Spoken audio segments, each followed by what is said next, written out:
All right, what is going on, guys? Welcome back to another edition of Modern Men. This time, we're going to talk about all new Wolverine. That's right, X-23 gets the Wolverine title. How does that happen? Well, I've got plenty of questions for Drew down there, but before we get into it, we got to go through our panel first. Right next to me upstairs this time, we got JB DiscoveryBayComics. How you doing, JB? Man, I'm doing wonderful. Summer is out. I got to read. This was a quick read, by the way. I had a lot of fun with it. Can't wait to talk about it. Thanks for having me on the panel tonight. Oh, of course. Next up, we got DruManchu. How you doing, Drew? He's chewing. I Drew got is me chewing. some Swedish fish and friends. I'm cheating on my diet, but I sat in the heat all day at work, slaving over a grill for people to have delicious food. And I didn't have time to make myself anything more than a salad, which I'll eat later. Nice. Next up, we got Jason. How you doing tonight, Jason? Hey, good man. What's up, y'all? Glad to be here. All right. So I am eager to talk about all new Wolverine, but first, Drew, I got to ask you, what happened to the actual Wolverine? So, the cool thing about this run here, All New Wolverine, is Tom Taylor does a great job of taking everything that's been going on in the Marvel Universe around Laura Kinney and kind of like making it not matter to this story at all. But there's like really two things you need to know about the Marvel Universe going into All New Wolverine. Number one, Logan's dead. For the past 3 years of publication history, he's had no healing factor. They made him a freaking suit where he was wearing armor for a while. All New Marvel or Marvel Now was a weird place and time for the X-Men. And Wolverine ended up dying. They did a really long, like 10-month lead up to Wolverine dying. Is he going to come back? Yeah, he's obviously going to come back. Basically, he ended up fighting the extensiveness of his rogues gallery and getting coated in adamantium. He's an adamantium statue right now. He's like in a cocoon. So people are like, oh, the adamantium burned down to the adamantium. There's no Wolverine left in there. There's a big old Wolverines was a weekly series where like Mystique and Laura and Sabretooth and Lady Deathstrike and all kinds of weirdos got together to figure out if there was Wolverine DNA, and there's a whole plot to clone him and blah, blah, blah, blah, blah. Wolverine's dead. That's all you need to know. If you're going to go further than this first volume, then know that after Secret Wars, the Old Man Logan from Old Man Logan timeline made his way into the 616. So he shows up in this. It's not important to the first arc at all. Beyond that, there was a crossover between Brian Michael Bendis' X-Men and Brian Michael Bendis' Guardians of the Galaxy called Black Mirror. And in the Black Mirror, certain characters interacted with the Black Mirror, and it gave them the power cosmic. One of those characters is the time-displaced all-new X-Men Angel. So he's got weird, fiery cosmic wings. You're like, oh, what's going on with Angel? Well, he's a teenager. Why is he a teenager? Brian Michael Bendis. And then, but why does he have flaming, weird cosmic powers? Brian Michael Bendis. So suck on that, kids. That's what Brian Michael Bendis wants you to eat, and Tom Taylor had to eat a little bit of it to put this story together. So those are really the only two things you need to know. Yeah, I just remember the young kid original X-Men were brought in because Beast decided that Cyclops needed to see these classic X-Men as they were, and young, innocent, all that stuff, and then they just stayed around for way too long. Right. Like Hank McCoy couldn't have just picked up an old photo album and been like, Scott, let's sit down and talk about the way things used to be. No, he had to fuck with the time stream because hubris. Yeah, this is where I kind of just fell off of things for a while. Once they started time traveling and having old X-Men stay in the new timeline and whatever else going on with Cyclops and then killing Wolverine, and they lost me completely about If you like the melodrama of the X-Men, it's worth diving into. If you want to avoid all of that, iffy continuity throughout, you can skip it. I enjoyed a lot of that stuff. I think that Wolverine was running his own school. Cyclops was kind of the Magneto of the universe. you know. And then we had the Young X-Men, which they ended up That was all like picking the up. blue and gold series, right? Then later on the red. That all came out of it eventually. It was Uncanny, all new, and Wolverine and the X-Men, and then eventually they relaunched the adjectiveless X-Men, but that was the X-Ladies series, which was like Jubilee and Monet and Storm all hanging out at the mansion having girl drama with Rachel Summers. So before we get started, I want to ask Drew a quick question. Probably not going to be quick. Maybe not. I don't know. Sorry. Tom, when you hear, I know you're a huge fan of this character, and when you hear new series, one of my favorite characters, or Tom Taylor, what are you expecting going in based on Tom Taylor's blueprint of what you have read in the past? I'm looking for cartoony, fun adventure of the week style storytelling in each issue, with an overarching continuity that builds. He does a great job writing for the trade as well. So I feel like 6-issue blocks of his stories are really digestible, and they give you a beginning, a middle, and an end, and a crumb to chase on the next go round. Beyond that, I think that his characterizations are really great. I think he does really great conversational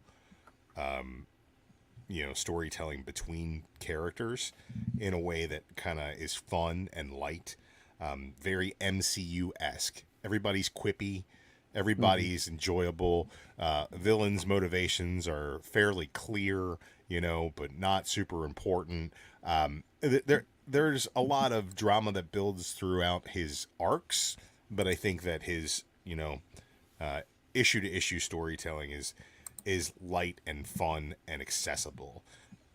Definitely somebody who's like, oh, I want to get into superhero comics. Where do I start? Depends on what you like. Like, you like Elseworld stories, and you should check out Tom Taylor, his deceased. Like, you should.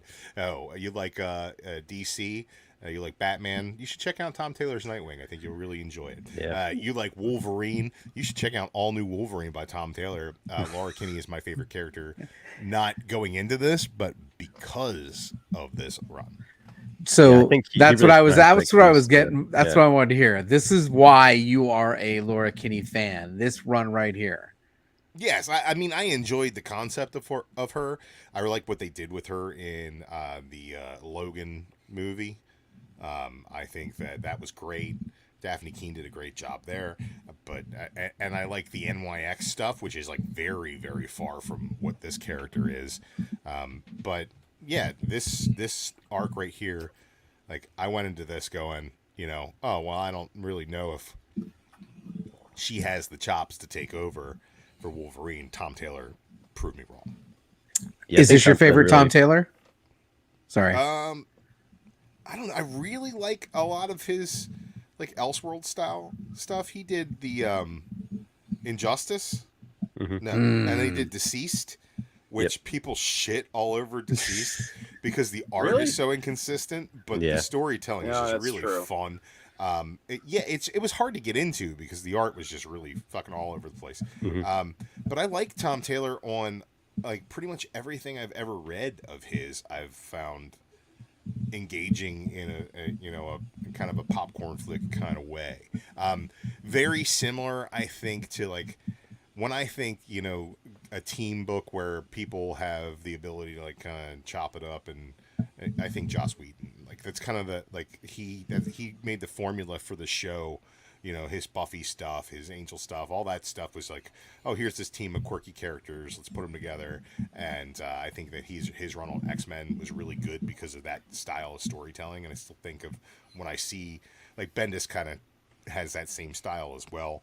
A lot of characters where their relationships are quippy and everybody has their own little inside stuff, and they build the team off the characters, and I think that they kind of have that same style of storytelling. Tom Taylor does that in the same way. He kind of has that popcorn movie feel where you're just like, I can sit down and enjoy this ride. I don't need to pay too much attention to the set dressing of the larger universe, but all that stuff is there.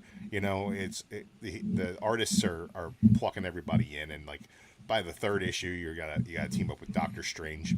After that, you get you're hanging out with the Wasp.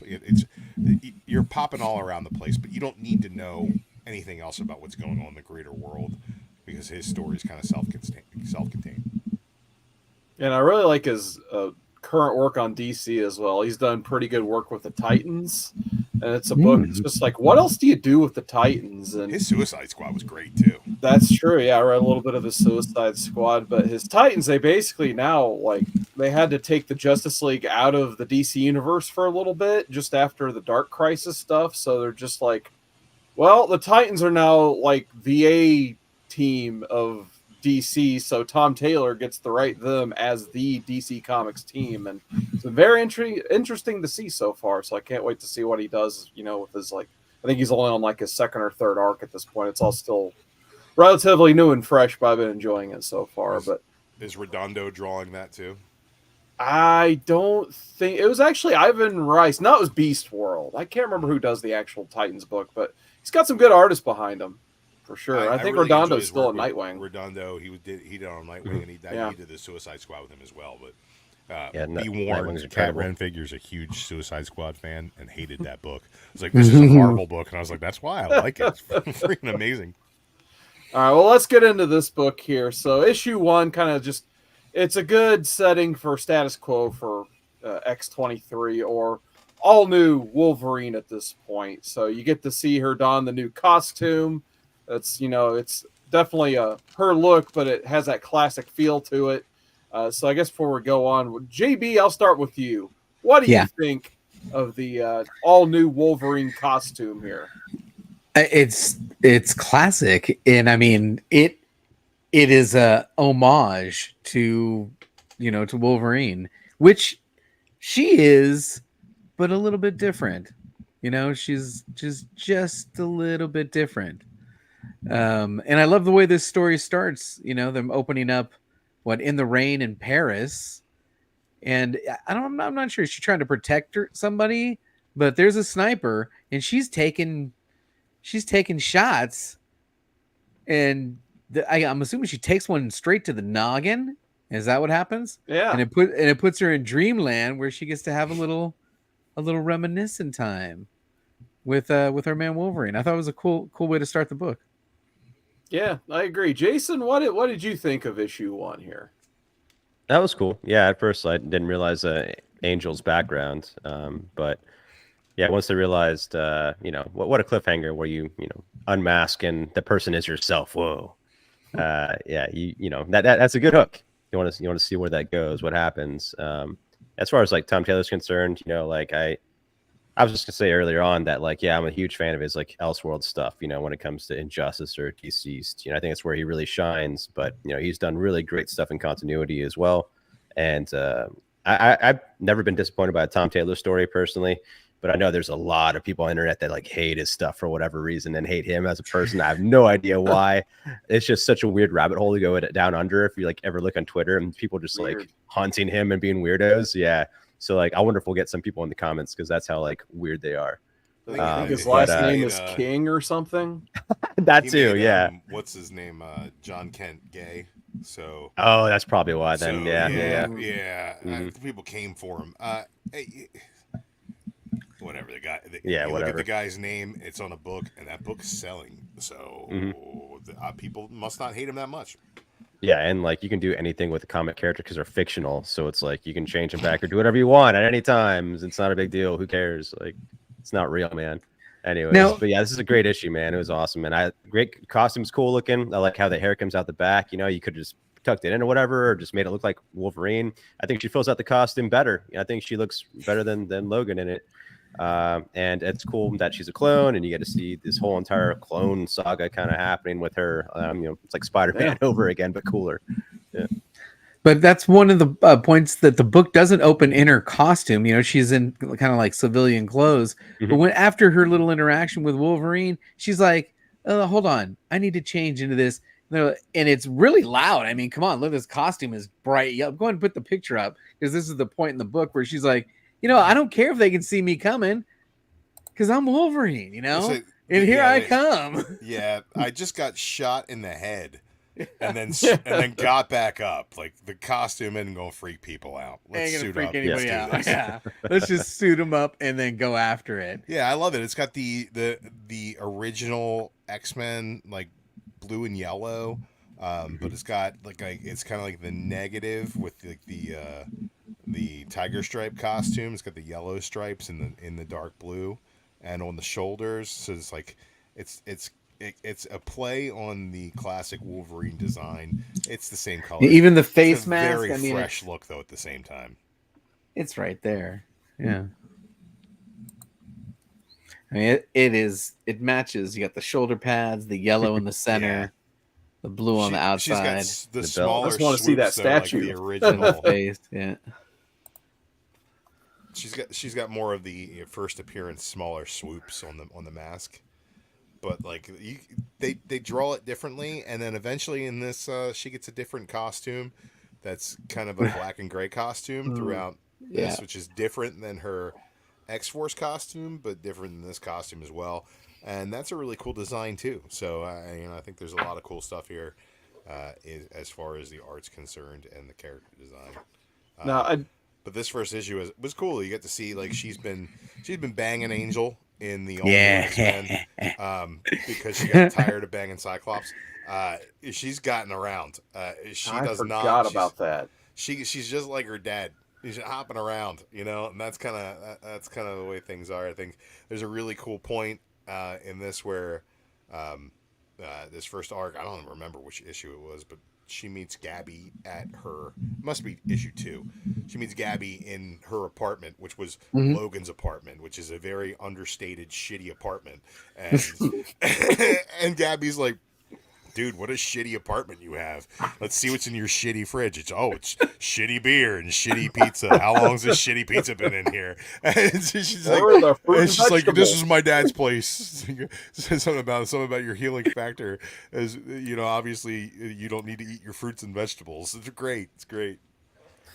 What's up, Biggie Shack? We got Biggie Shack. Yeah, we actually got Twitch feed coming in too. Yeah, see that. Nice. Polar Knights, love this show. It's perfect evolution of beard growth. Yeah, you guys should have seen my beard like years ago. It was bigger than Andy's. It was like down to here. I had that for a couple of years. The big boy too, but sometimes I just stopped shaving because I'm on vacation. This is as good as it ever gets. Anything more is a trash beard. But I do like you brought up issue 2 because that's where we get to meet the honey badger, which my brother is here for the honey badger. So Drew, tell me a little bit about honey badger. What'd you think about the intro to honey badger here? I love this character. She is sweet and innocent while having the same kind of mean streak that Wolverine does. I think she's a lot more like the Laura Kinney of Logan than X-23 is. I think that she's kind of got this side to her that she will unleash, and you'll see it unleashed at a certain point in this longer run. But I freaking love her, man. She's got the best lines ever. Tom Taylor writes a story, she shows up, she's got the best lines ever. If you've read X-Men Red, every single punchline in that book is delivered by the honey badger. She's just so freaking cool. As she's like, what if a kid with no filter had the powers of Wolverine, but not the whole training. Like, she's kind of flying by the seat of her pants on this, and she's the only one of the clone sisters that ends up surviving and being a part of this thing going forward, and the youngest. Man, she's and great. They treat her like the youngest. Because Yeah. they don't, there are points during this arc where they don't want to do things in front of her. Right. So, and then she flips the script at the end. So yeah, I can't wait to get to that issue. I don't know if that's 5 or. Man, and we only covered officially the first 6 issues, but Woodard, you went ahead and read issue 7 where you're introduced to Jonathan, yes, the Wolverine. So I did get time for the issue 7 Squirrel Girl one-off story, which we can get into more, or I can summarize after we're done talking about this. But it was fun. It summed up the innocence of Honey Badger perfectly. And Honey Badger, I think, struck me as like Damian Wayne if he wasn't a dick for years before he got cool. You know what I mean? Like, he just showed up and was cool already. then that's Honey Badger, and she's got great interactions with everybody in the Marvel universe who shows up throughout this run. Yeah, that's true. She has great interactions with Deadpool. Her Deadpool interactions are great. Her interactions with Squirrel Girl are fantastic. They team up with Spider Gwen later on in this thing, and that's fun. You know, there's just a lot of cool stuff to be had with the Honey Badger, who's now called Scout. Apparently Honey Badger is some sort of terrible term or something, and I don't know. But Tom Taylor doesn't write her anymore, so they've kind of done their own thing with her. She's still a cool character. Not as cool as she was in this run. So I guess the crux of this first volume is there's basically an experiments going on. They're cloning the clone of Wolverine, basically. And I watched the movie Multiplicity when I was a kid, and all I know is when you clone a clone, it's not going to come out perfect or the same every time. It's going to be weird or crazy or something like that, as Michael Keaton taught us when I was a kid. And So then you try here, to fold a slice of pizza into a wallet and fold it up. And then here we get Laura trying to, get to the bottom of this mystery on why all these clones of her are running around. In issue 1, the assassin turns out to be one of those clones that just drops dead after a failed assassination mission. And then when she goes and, back to this facility, she finds that, there are 3 other main characters of this first arc here. And correct me if I'm wrong, but I believe their names are, Zelda and Balana? And of course, we got Honey Badger too. Balana, yeah. I think it's Balana or something like that. Yeah. Baloney? Yeah, well, that's how I was like, I'll remember is Baloney, Balana. Now, maybe you should come back after this volume. I'm not sure. Now, in issue 3, we get Taskmaster in there, right? That's we get a right, nice little... Taskmaster. We get a nice little battle there. Yeah, so Taskmaster shows up working for this company. And, of course, Taskmaster can adapt to, any fighting style or whatever, unless you got a knife that comes out of your foot. Then he's screwed. The panel. Yeah, well, he's used to fighting Wolverine, not the all-new Wolverine, so he hasn't adapted yet. Do you like how he has face paint on instead of a mask?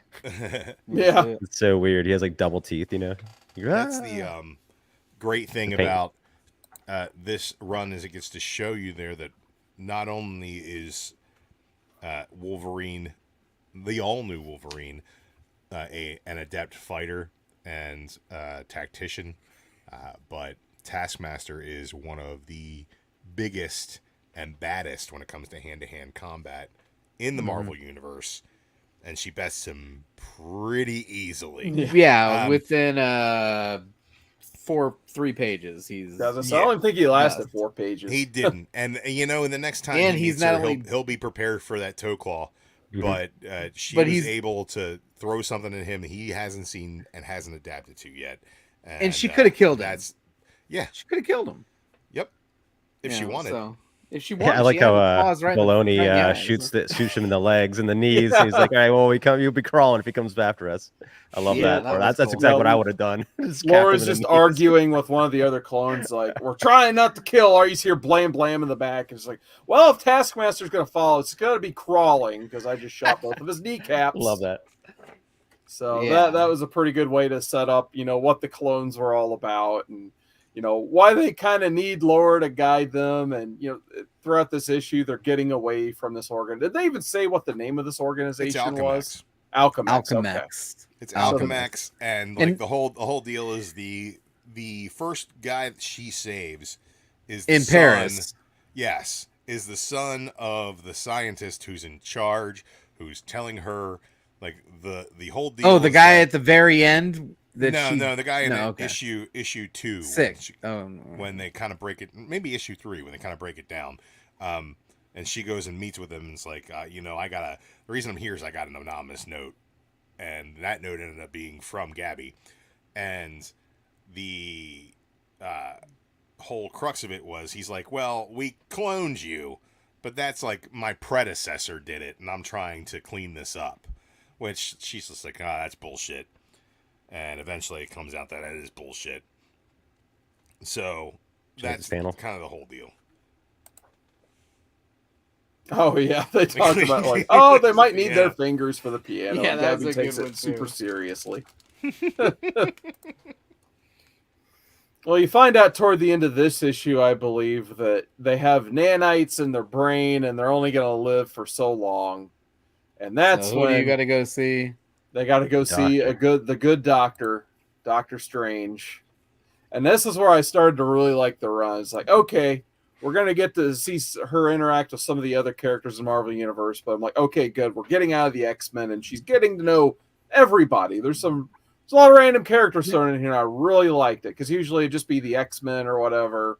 But once Doctor Strange popped up, I'm like, okay, they're actually going to the person who would make the most sense in this situation. Now, It's like we've seen X-23 this and Friends team up, you know? It's like a team up kind of series. It's Yeah. great, with friends and an ongoing storyline that connects. It's fun. It's a great idea. Mm-hmm. Now that this nano thing, we've seen this a couple times now, Yeah. right? I feel like we've seen this nano in the blood thing, but it's never been never been cleaned this way, because she goes to Pym, right? To Pym Technologies, and the plan for them to get rid of the nanos is to shrink Laura and let her go slice and dice. And Yeah. Yeah, it's so Which funny is how Dr. kinda Strange couldn't cool, take care of man. it. He's like, magic can't do anything. It's like, come on, bullshit, man. Magic can't do that. Yeah, but he's like, look, these are robots, man. I don't know anything about robots, and that's fair. And he's like, look, we You should don't probably have to. You know magic. All right. And I'm sure he knows a little something about robots. Come on, man. look. Like, Superman's weakness is magic. Magic's weakness is technology. there you go. I think it's just Doctor Strange having an ego. He's just like, I got a closet with monsters popping out of it, which they Yeah, I have got to stuff to fight do. one of them because one of the clones accidentally shoots at it. So he's I just covered like, that was winking at her.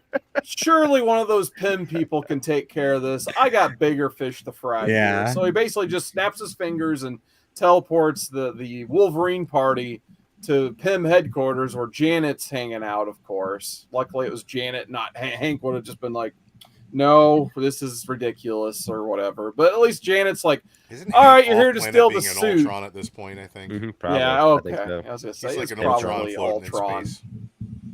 Pimtron. That's right. What was that, the Age of Yeah. Ultron storyline? No, it's, That get rid of him? Yeah, there's like 30,000 other things that Okay. happened with him at this point. He was a big part of Secret Empire. Had a weird like dinner table scene. Mhm. Like in Antarctica. Was that? Am I remembering that correctly? Yeah, I think so. I think there's been Oh my God, multiple we gotta- dinner guys, scenes we with gotta- him at the end guys, of it for guys. some reason. Oh, It's man, always a we gotta read cliffhanger. It's him Secret at a dinner Empire. table. We gotta read Secret Empire. It's so fucking weird. Let's get back to this though. I like how Janet is basically like, "Gee, could you call me? Like, could you guys Give me a heads up. teleport in? He's- Like, She just you left can't- him an awful you- voicemail. You don't have a phone?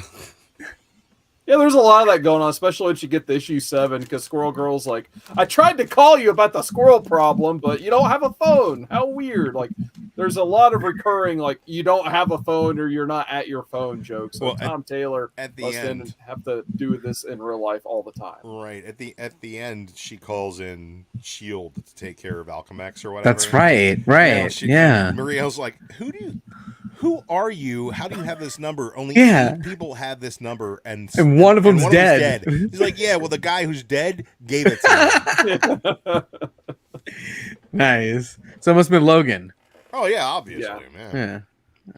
Yeah, I did like how their solution was just like, let's just shrink Laura down, throw her in your brain, and she will cut up a bunch of robots. And I thought Slicing and dicing. there was a cool part where they mentioned her healing factor also comes with like regenerating broken down muscle tissue, because obviously when you exert your muscles it breaks down and rebuilds later. Hers just rebuilds immediately because of healing factor, so she can just fight It never gets tired. nonstop. Yeah, never gets Yeah. tired. She's a stronger hearing factor than Logan does, because she doesn't have to. She's not being poisoned by adamantium. She doesn't have adamantium. She has adamantium claws, but the rest of her bones are just bones. Mm-hmm.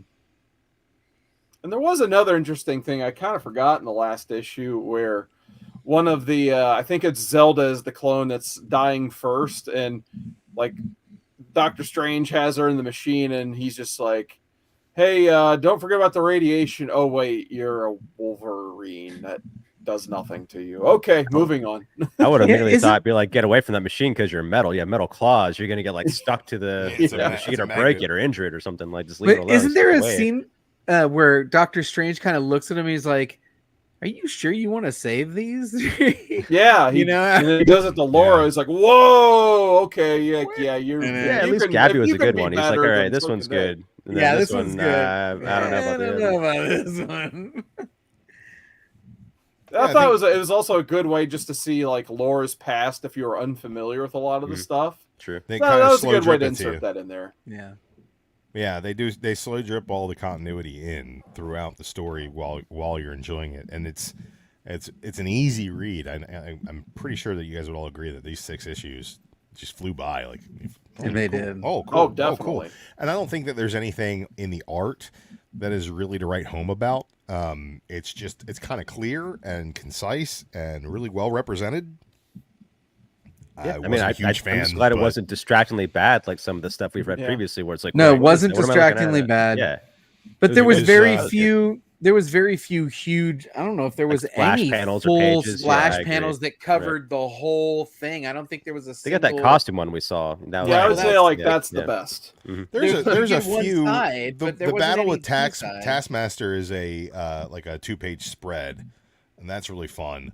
There's a couple of those that are just like 2-page spreads, like action sequences, and those are cool. I think that they're really well done, and I think that Tom Taylor does a great job directing those. And I think the artist was, I don't even remember the artist's name.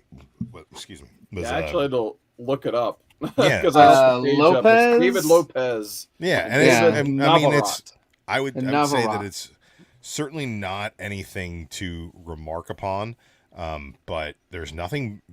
I mean, it's not bad. It's, if anything, it's kind of like a Marvel House style, Right. and I think that that's good for this story. I think that it's character driven. It's framed a lot like a television show. It's not super cinematic, but it's one of those stories that kind of is just adeptly told through the art. The sequential storytelling is like you can tell what's going on, and there's not like a weird panel layout, or it's not like a Tom King, everything has to be in grid form, or or it's not like like Sorrentino where it's like painted and like weird. I love fucking, that stuff though. yeah, love that. that's cool. Yeah, that If stuff that's has what its place. but I don't think that it would have worked here. I think they could have done like a Redondo kind of Nightwing thing where you follow her and the attack going through the building or something. Like you can do some fun panel layout stuff with Wolverine. I think with some of that X-Men probably does happen in this story as well, and I wouldn't attribute that to Redondo as much as I would Tom Taylor probably directing that, and Redondo. Is that Well, that was definitely done in like shoot. I forgot that the team. It's run by one of the Ultimates.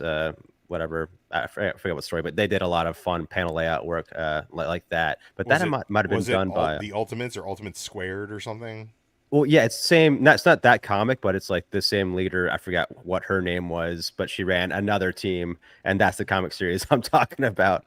But yeah, I don't remember what the hell they're called, but they had a lot of fun panel layouts like that. I think that some of that stuff does creep into this run. I think there's definitely more fun stuff. I think that this run here is pretty much just straightforward. I got a question for you guys. Who's Kimura? That last character. She is the basically X-23's villain. She's the one who tortured and trained X-23. Yeah. Okay. She's like, who's the doctor? I always want to call him Dr. Cornelius.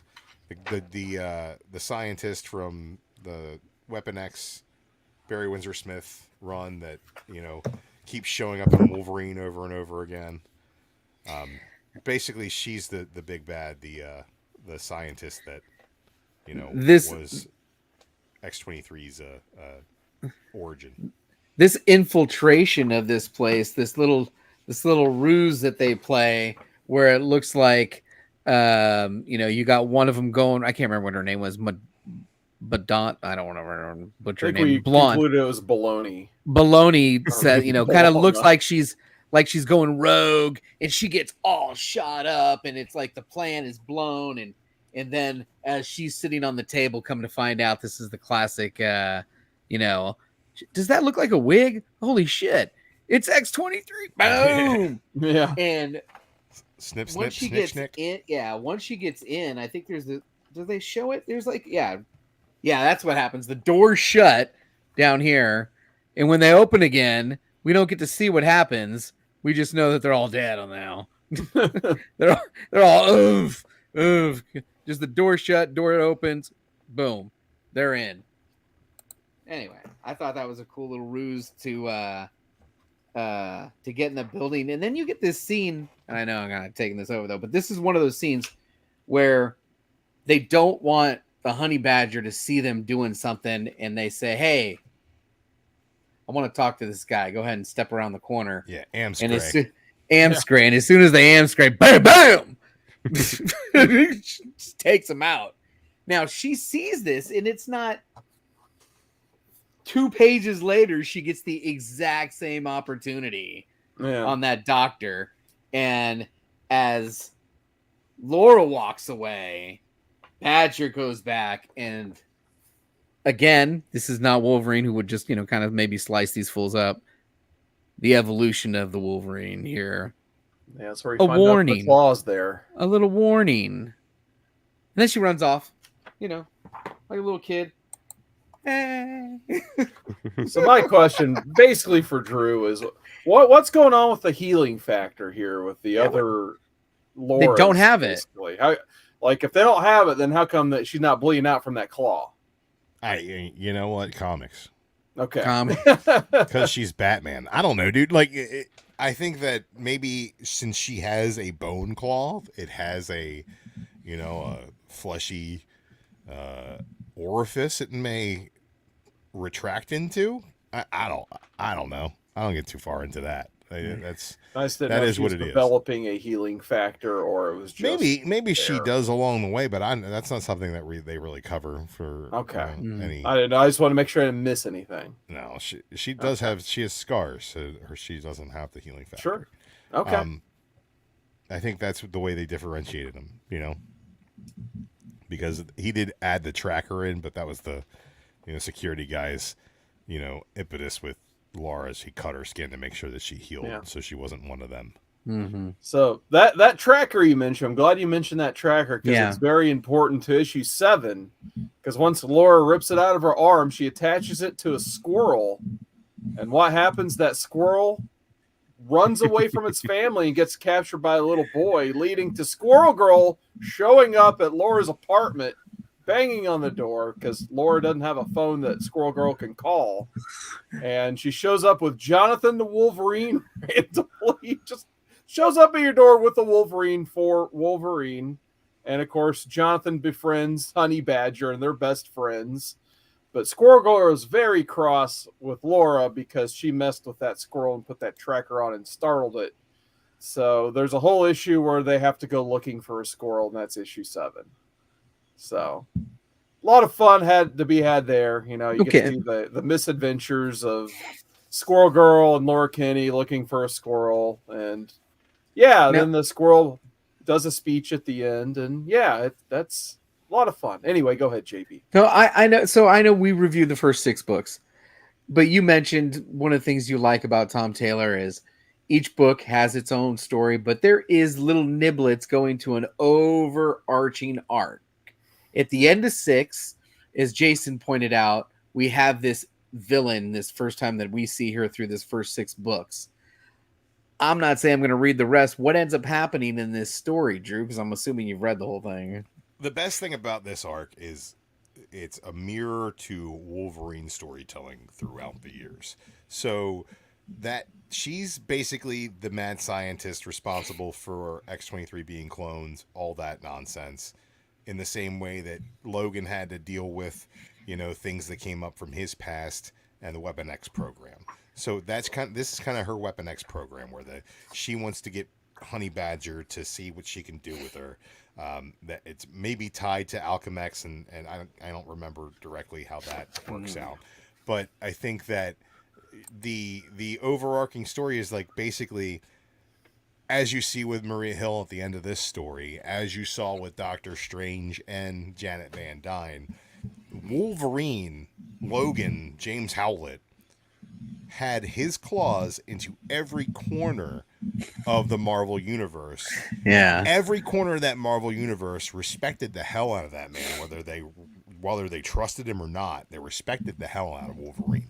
All of his villains respected the hell out of Wolverine. And this story is more or less Laura showing up and earning the respect of everybody that respected Wolverine and the way that the story's told. Like, she interacts with Deadpool, she interacts with Sabretooth, she interacts with all these characters that had their Wolverine moments. She interacts with S.H.I.E.L.D. She has her own enemy of the state arc, right? She interacts with Old Man Logan in a way that's really fun. And I think that the coolest part about it is it's not so much this character took over for Wolverine. It's, here are the things about Wolverine that are inherent in her, and it lets people throughout, it lets you see it as the Marvel Universe sees it, and there are fun adventures to be had along the way. I think the last 2 or 3 issues of this whole entire run, I believe, if I'm not wrong, is X-23 2099. It's like what she's doing in like the Marvel 2099 universe. There's a 2099 arc, yeah. Interesting. That's cool. It's what she's doing in the year 2099 because she's still by the way, alive. that comic I was trying to think of earlier was Next Wave, Agents of Hate. Oh, okay. And Monica Rambeau is like the kind of the main character, the team leader in that. But yeah, that panel layout stuff is great. And it's really funny. Hate, but I think maybe I have to now. That's hilarious. Yeah, we'll put it on our list maybe if you guys haven't read it. But yeah, Is that Stuart Immonen did the art on that? I think so. And Warren Ellis wrote it. Yeah. Real funny though. Get to go back to Warren Ellis again after. I remember like when I first read, not to be too far off topic, yeah, but the first time I read Next Wave, I was like, okay, this kind of sucks. Like the first 2 or 3 issues or whatever. Then it finally clicked. I got him like, you know what, this is actually really funny. I kind of understand now, like what this is. Yeah, but it's worth a read. All right, but this first volume of All New Wolverine, what are you guys thinking on score here? Drew, I think I'll start with you. It's like a 9.2 for me. I think that I remember it with a little bit more rose-colored glasses because I enjoyed it coming out month to month, and like I couldn't really place what this first arc was until I started reading it, and then I was like, oh, okay, I remember what this was, because like I said, the Tom Taylor kind of adventure of the week storytelling kind of, he's going to pop in with Doctor Strange, pop in with Janet Van Dyne, eventually Deadpool shows up, Taskmaster, it's like every issue something else is showing up to give you your money for the month that you spent that on that comic. He earned that $4.99 that Marvel maybe at this point was raising their comics to. Every month he earned it, and I think that was great. Again, though, the art was not anything to write home about. It's not, it's one of my favorite arcs, but and I definitely would, anybody who's interested in the character or Wolverine as a whole should maybe give it a shot. I think it's a good spot for people to, kind of hop in. They give you a slow drip of the continuity. They don't really, jam too much at you at once. It's really digestible. But, it didn't break the mold. Overall, I really loved this run, this first arc. I say, 9.2. What about you, Jason? I'm going to give it a 9.4, maybe white pages. Exactly everything Drew said. Yeah, I agree. I think that's where it could have done better, is maybe some fantastic splash pages or some creative panel layouts. I don't know, maybe some detailed weird panels. I don't know. You can do something cool stuff, but like overall, it was perfectly serviceable. It did exactly what a Marvel comic should do, and I found myself not being frustrated or like what's this or asking too many questions. I was cool and going along for the ride, and I enjoyed it, and I can see myself like reading more of this. I wanted to keep reading, if I wasn't so short on time, and if I wouldn't be so adventurous of wanting to read other stuff, or I'll probably stick with this. I think it's a lot of fun. I think I might have said that for the last thing we read too, but this is totally, it did what it was supposed to do, man. High marks all around for me. So yeah, I'll give it 9.4. Nice. What about you, JB? I was surprised by the low score from Drew, because except for the art, I thought this was a super fun, easy read. There wasn't all kinds of exposition or, panels that had, huge story layouts that I had to go read articles of information to keep along with what was going on. This was just easy banter back and forth.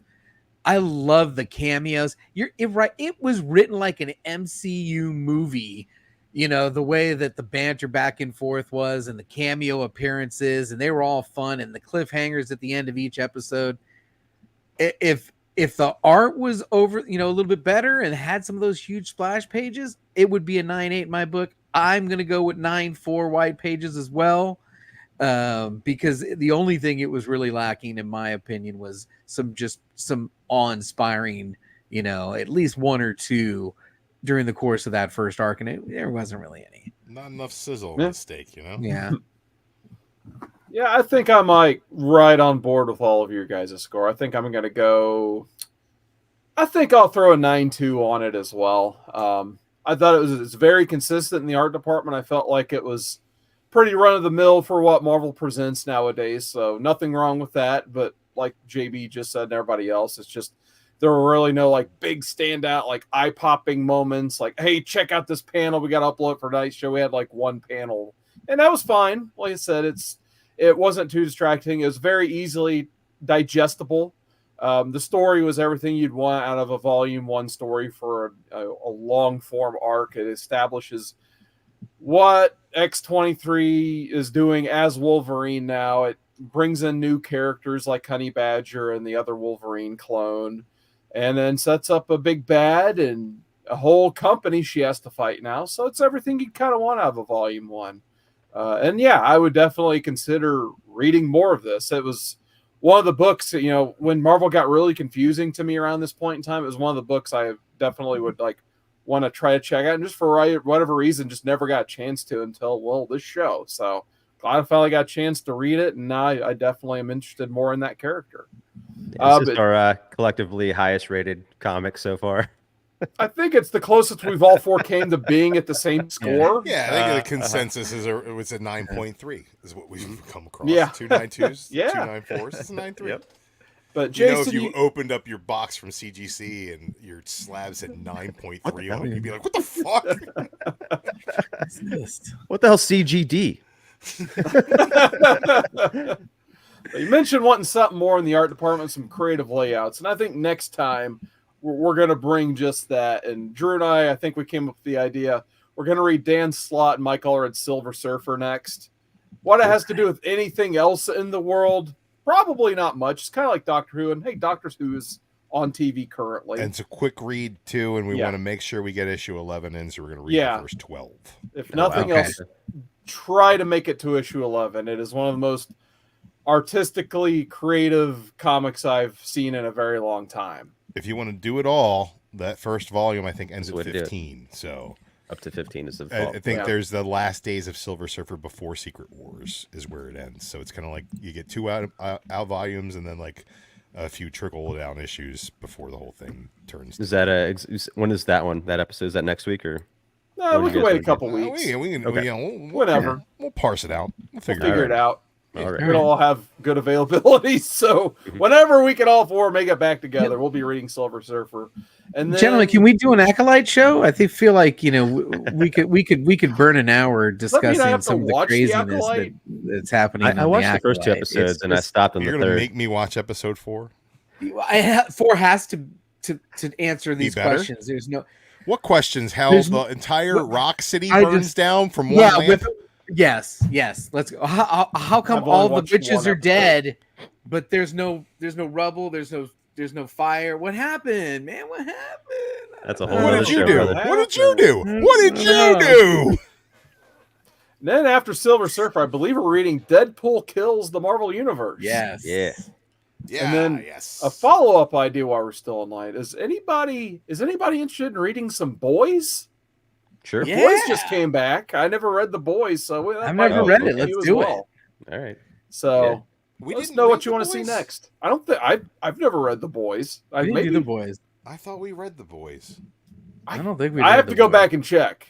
I guess we could read Volume 2 or Volume 1 again. Now you We mention might it, we have. may have read it actually. We may have read the It's first one volume because memorable. there was the scene where oh yeah, we I feel read like you that guys did. Maybe. with the I think you're actually right. yeah, No, I think it was right. us. I think it was us and Chad. Yeah, I guess Chad was probably there. Yeah, it's all coming back to me. There's so many episodes of Yeah. Modern Men, I've just lost track. Maybe we Hey, can we read should the read boys all again. new Wolverine sometime. Yeah, that's a great idea. Did you guys ever read that Heroes Reborn? All right. Hey, since my memory's so bad, JB, where can people find you? Well, as a matter of fact, you can find me every Thursday. It looks like I'm doing the Shakers show. We're keeping it alive. We're keeping Tim's shows alive from the Lords of the Long Box. We're doing them over on Cover Price tonight. Lady Laura from Bird City Comics and Nearing Nerdvana hosted the top 10, which is really you're not buying those books. Those are books that were bought. Those are books you need to be selling because people be spending crazy money on them. And then the Shakers list really is some of the most obscure, weird, interesting sales that because they're tracking all sales over a Cover Price, and the writers have come up with just some of the weirdest stuff on there. And I'm trying to get everybody on this panel to be on my Thursday's Cover Price show as a guest reader. So tune in. You never know when we can get one of these guys on there. But yeah, Thursdays I'm on Cover Price, and and then on this show anytime we're doing this, and that's really all I'm committed to at this point. Wide open. Awesome. Jason, what do you got going on? What I got going on? Recently I picked up these 4 European comic books. They're I guess the Cigarettin edition. I think they're from France, but we got a little Chris Ware solo little mini book here. If you're not familiar with Chris Ware, he's got all kinds of kind of mid-century mod type art, and he had some fun little character, little hero comic there. But yeah, most of the stuff is, I love Chris Ware stuff. It's really neat. He has some really crazy panel layout stuff too. This one's Art Spiegelman. Those familiar with Mouse and I think Raw Magazine. It's kind of like his sketchbook of stuff. And then there's also a Daniel Klaus, big Daniel Klaus fan. And I think this one has his sketch of Monica stuff, his recent book from this year. So it's really cool. Sorry, right there. It's like little pan kind of drawing, and that one came with this one. I guess I got one of the first orders, and it came with a giant poster of what I just showed you, that pan playing flute picture, and a Monica on the reverse side. But yeah, it's a Dan Klaus book. And the last one I got is Gary Panter. I think he's been around since let's say the 70s, doing comics, maybe the 80s, but a lot of his stuff looks more just kind of squibbly like that. But yeah, I feel like that dude's probably gonna die soon. Hopefully not, but he's pretty old, man. He's out there. But yeah, so these are some cool, weird editions that came out recently. I think by Cigarettin. Not sure. I was trying to find who the publisher was, but I ordered them from I think the Wig Shop is what they're called on Instagram. They have a lot of really cool independent comics and posters and all that stuff. So check them out. Awesome. What about you, Drew? You still hiding away from the world? Yeah, no, you can find me on Instagram. I might be on there every once in a while. DruManchu, DruManchu. It's really pretty easy to find me there. I did get some cool stuff that I would definitely recommend people check out. Number one is X-Men 700. This book came out last Wednesday, and it's the end of all the Hickman stuff. When did this go on my? There we go. And there's a lot to love about this book, and there's a lot to hate about it. It's just kind of convoluted wrap up to the entire Krakoa era. But there's a really cool point where Apocalypse starts fighting everybody, and it's just depicted by a bunch of different artists throughout. What is Hickman moving on to? Do you know? Oh, Hickman hasn't had anything to do with this stuff in a while, but this was just the stuff that he started with the Hawks box or whatever. He's getting ready to do Wolverine, isn't he, with Greg Capullo? That's a mini. That's a mini series? Yeah. Oh, okay. Either way, it's going to be great. Yeah, wow. Here, and then there's this is my favorite thing is John Romita Jr. just drawing tiger uppercuts Ooh. Like, that's just dope. Anybody who's like, JR can't draw, suck my dick. Ah. New stare. Yeah. Yeah, and there's like this With really the button cool, ready. really cool scene where like Deadpool and Wolverine are just like stabbing Apocalypse, right? And then like Nightcrawler teleports in, grabs his eyes, and teleports away. Nice. Wow. Right. That's And cool. then Apocalypse That's really says, I fought in the darkness for longer than you could imagine. That's so dope. And then Wolverine's like, you got cojones, Elf, and says, Logan, these are his eyeballs. That's crazy. And this, Wow. dude, at the end, right? Finally, like, and this is like kind of the coolest part. It's like his whole thing is like he introduced the magic to Krakoa. You know, he brought the mutant islands together. Where's it? What did he say? I'm just like, it's like perfect Apocalypse. So basically, he's talking about how he's the one who did all these things. They didn't do any of these things. He did all these things. And finally, Emma Frost and Jean Grey start getting into his head, and he's like, the days and dignities are far from over as the party hostess of the island seeks to share her wisdom. And finally, Jean like shows him everybody's minds and everything that everybody see, and he's like, I see millions of mutants. I see mutant minds, and I see that magic has brought us to this very moment. And he says, but that my magic here holds no sway over this undiscovered country. And he just like fucking teleports away. And they're just like, we're just gonna let him get away with that? And they're like, yeah, what the fuck are we gonna do? He's Apocalypse. It's great. I love that part. It's just amazing. Like, he shows up at one point, and Exodus is like, doesn't want Krakoa to leave or whatever. And Apocalypse just like grabs him and smashes the shit out of him. He just like fucking grabs him and just obliterates him. It's like just covered in his blood. And they're just like, oh my God. It's like Biggie Shaq's a big fan of the Ramirez. Shows up and kills everybody. Biggie. But I've been reading that. I've been loving that. And I love how it all wrapped up. And my kid got me this Icarus Marvel Legend. Okay. And it's like the classic Icarus. Very Jack Kirby design. You see all the details are very, very Kirby-esque, and he's got this, I don't see how to focus there, but he's got this really He-Man looking face. Sure does. Yeah. Yeah, he does. Prince Adam there. I love the 70s haircut, though. Yeah. Leftover heads, spare heads is clacked down there. Yeah. I want to give a quick shout out to the House of Black LP thing that just came out recently. They have a really cool, like, blue sparkle, glittery and thing in there. It's pretty neat looking, but it's kind of like the soundtrack to the wrestling group if you're into that. And then it finally came out. Awesome. I was like a good damn year-long wait. All the same band that does all those different themes for them. It's a different couple bands, but yeah. Oh, okay. That's exactly what it is, though. Yeah, you got Brody King. He comes out to God's Hate, that hardcore band. Isn't he in God's Hate? He might be. I mean, I wouldn't be surprised. I don't know. I never really looked into him, but you're probably right. That makes sense. That makes sense. Then you got Colin Young. He's doing the King of Black Throne. Colin Young is in that's like more of a soft song for some reason, I think, right? But yeah, Colin Young's in like Twitching Tongues, I think, the hardcore band, and there's other stuff. And I guess House of Black is like really into hardcore instead of metal, but I don't know. House of Black, House of Green. Who's watching Game of Thrones, man? That was available on Sundays, guys. I got a standing date. Oh my God, that was brutal. After we get through some Game of Thrones, we might have to have a show just about Game of Thrones where we just sit and talk about it for a while. I've never seen Game of Thrones. What? Oh man! We'll start a podcast. I was like, dude, this is too many things to keep track of. I don't care about any of these characters. That's true. It was like an introduction to like 20 nobody's characters. safe. I was like, nobody's safe.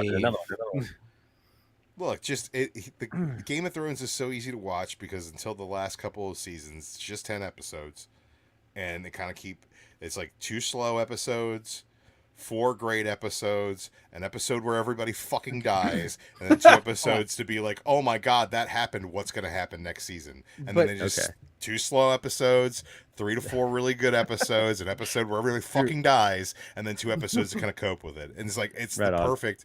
Yeah, it's like kind of the perfect formula. But every episode seems the reason the Acolyte feels like a TV show. It feels like a freaking situation comedy. The way it feels like the Book of Boba Fett with those stupid freaking motorcycles. Every scene in Game of Thrones is the mods. grand movie, Man, I'd be in a realistic. gang. Just there, it's just a different world. I want to be in a speeder gang, man. That speeder, the that mods. was horrible. Those were horrible. Ridiculous. Like, Those the were British mod thing, because I'm like Those are the a worst. 6-year-old with ideas. Hey, you remember the British mod scene? Yeah, let's do that again, but like, in the future. No, dude, stop. It's not the future, Jason. It's just a long time ago in a 1950s, galaxy yeah. far, far That's away. true. It's the 50s Look at and the further galaxy and far further away. away. Well, here's what I got going on. I have done a synopsis of Teenage Mutant Ninja Turtles #1 as a YouTube short and an Instagram reel, and I'm going to try to do that for every issue of the Mirage run, just to make myself read all of these. So if you guys like that, check it out. Let me know what you think of the format.